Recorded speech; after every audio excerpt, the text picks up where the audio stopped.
साथियों, 2021 का आम बजट आज वर्तमान सरकार ने संसद में पेश कर दिया और इस बजट से तेल, पेट्रोल, डीजल तथा अन्य बहुत सारी वस्तुओं में कीमतों का इजाफा होगा, इस तरीके का संकेत मिलने लग गया है।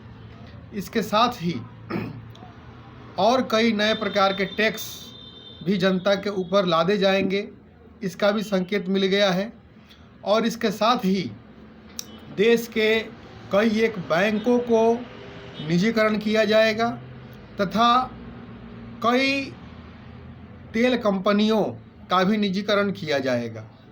साथियों, यह कोई नई बात नहीं है कि सरकार ने इस तरीके का कदम उठाया, क्योंकि यह सरकार पूंजीपतियों की सरकार है और यह चाहती है कि देश के लोग गरीब बन जाए और देश की सारी संपत्ति पर पूंजीपतियों का कब्जा हो जाए।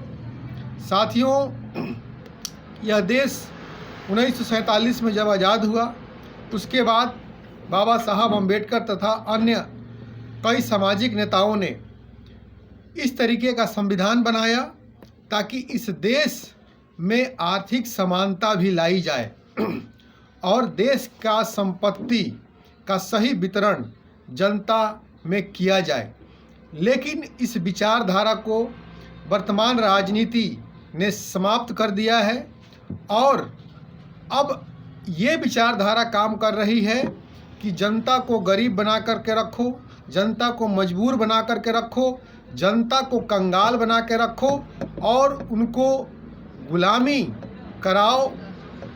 इस नीति पर यह व्यवस्था और सरकार काम कर रही है और भविष्य में भारत की जनता गुलामों की तरह होने जा रही है।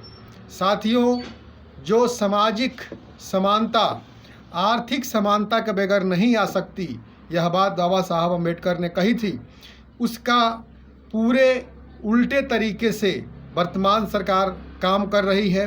कोरोना के समय लोगों को ज़्यादा से ज़्यादा गरीब बनाया गया और उसके बाद से लोगों के पास पैसा ना रहे, इस तरीके का व्यवस्था आर्थिक व्यवस्था सरकार के द्वारा बनाया जा रहा है ताकि लोग गुलाम हो जाएं, गरीब हो जाएं, मजबूर रहें। साथियों, यह बजट कोई अचंभित करने वाला नहीं है।